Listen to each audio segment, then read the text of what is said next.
Hi everybody, this is Jandy the Artsy-Rose, and welcome back to Philip's main story, Chapter 4. Well, the last half of Chapter 4. Shall we proceed, ladies and gentlemen?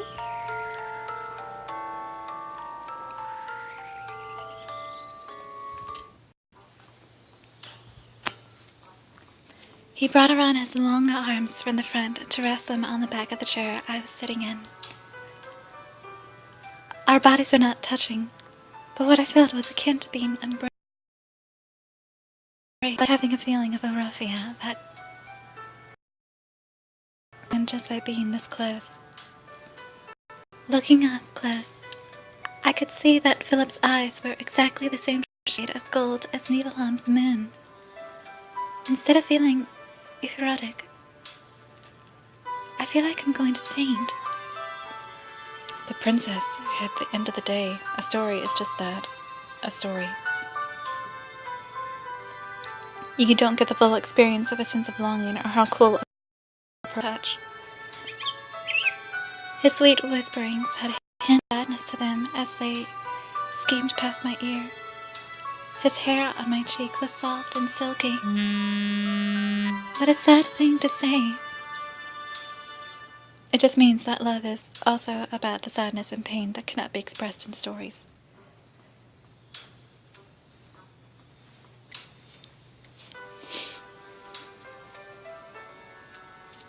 You're right. Well, that is just my own theory.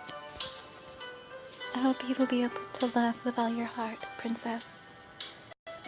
It doesn't matter if you trip up or fall on the way. Just take things at your own pace and you'll be fine. He has such kind eyes. He will make whoever he falls a very happy person. And with that thought, a question on my lips. How do you love, Philip? Me? Well, you could say that my love was over a long time. But you could say that it has always been there, even now. He responded cryptically, and I shook my head, not understanding at all. I don't get it. So, if it is still there even now, does that mean you still love the person? As I spoke the words, a vice grip landed on my heart. What is this? And I will be right back. In the back. That's hard to understand. That's hard to understand. The love I read about in books is something sweet and enjoyable. I still have a lot to learn. I let my shoulders drop, and Philip spoke calmly to me. You only need to take things one step at a time, princess. It doesn't matter if you trip up things at your own pace, and you'll be fine.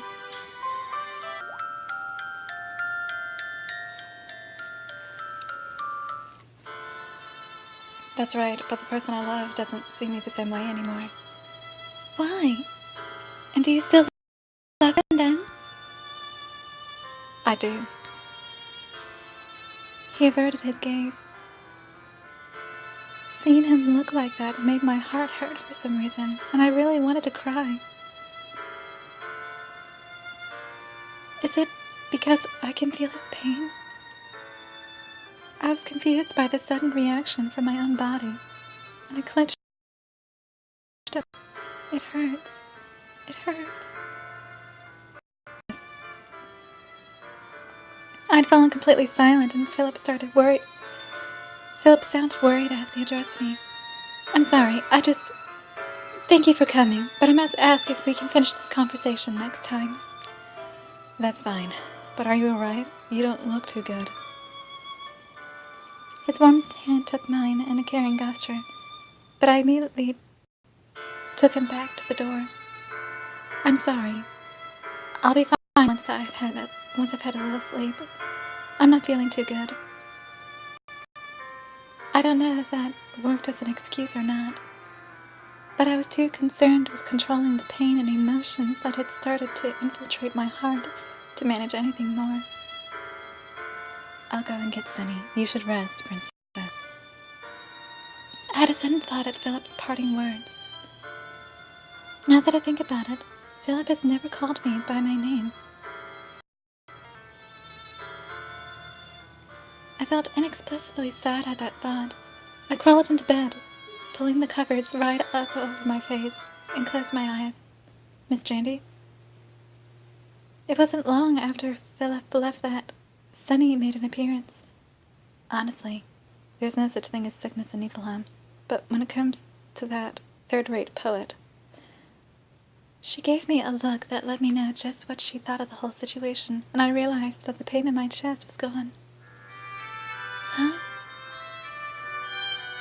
The swirling emotions I felt had also calmed down, and relaxed. That reminds me, that third-rate poet asked me to give you this. She passed me a scrap of parchment with a message scribbled. I was glad to hear that the story you wanted to read was the continuation of their story, and not one about yourself and the king. The story that I love so much is one very close to my own heart. I couldn't find it in me to continue it, so I was able to let it end. But thanks to you, I think I can continue it now. Thank you.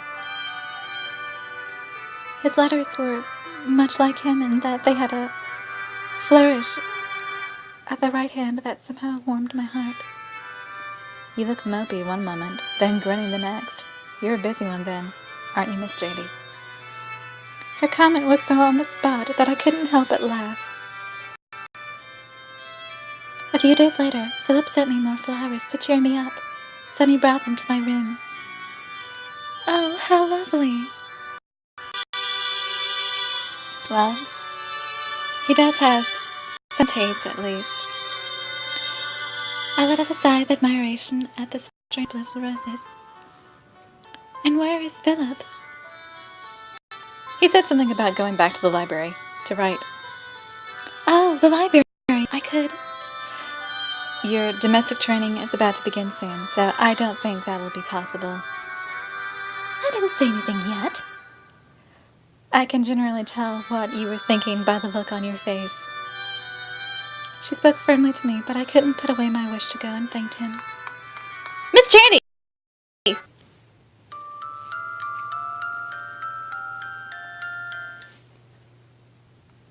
I forgot to return a book. I'll be back soon. I promise.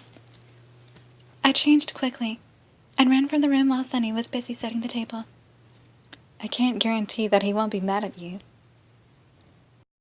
I heard a dramatic sigh coming from behind me, but I could not suppress the urge to act now. Oh, Jandy, where are you going? Running down the hall, I passed a woman with him. I'm going to the library. I forgot to return a book I borrowed. I had spoken quickly.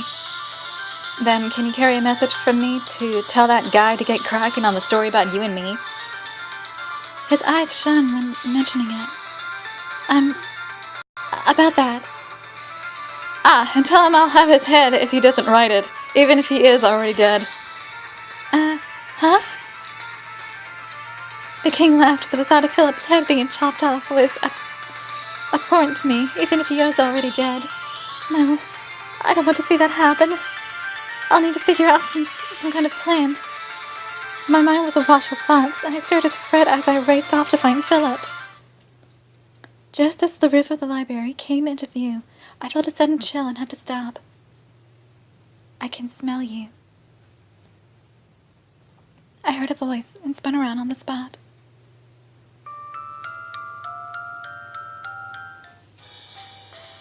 A rabble of ghosts drafted towards me like a ghostly avalanche. I have a smell about you. One of the ghosts and the others chimed in. She does.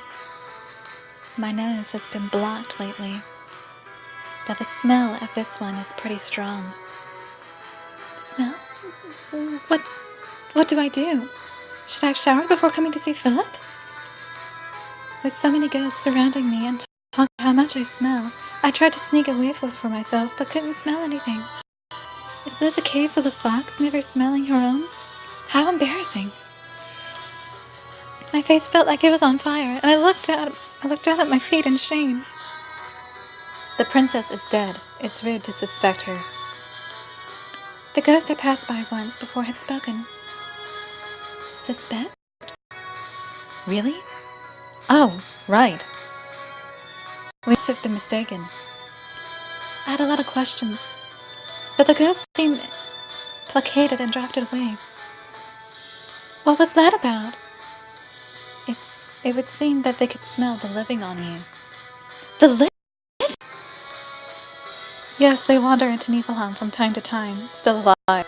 Those poor souls. Someone who was still living? But can they actually stay alive here? The ghost shook his head sadly. If a living person turns up here, then the ghosts tried to capture them. After having their body stolen, their soul disappears. They cease to exist anywhere.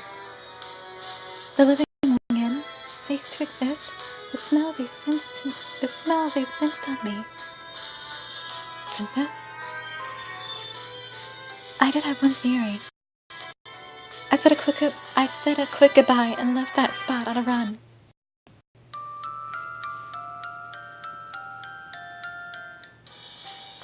I ran with all my might, but did not feel like I was any closer. The library had never seemed as long as it did now. I opened the door. The librarian's desk. Philip! My voice echoed to all corners of the library. Surprised, Philip put down his pen and looked up. I went right up to him and gently touched his hand. I felt from his warmth that blood still pumped through his veins. I knew it. But why?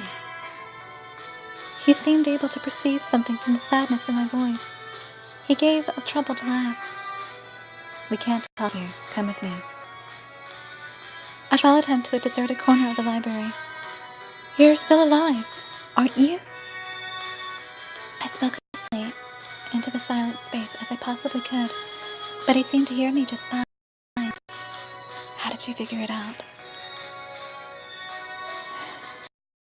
A little sigh. I told him about my encounter with the ghost, the register of the dead, and about how I noticed his warmth. You cannot stay here.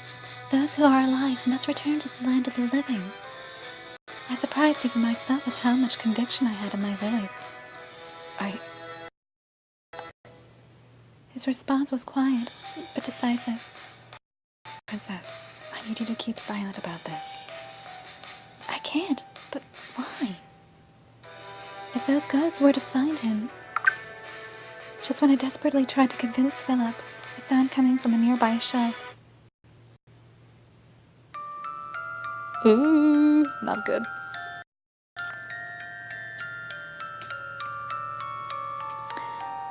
So much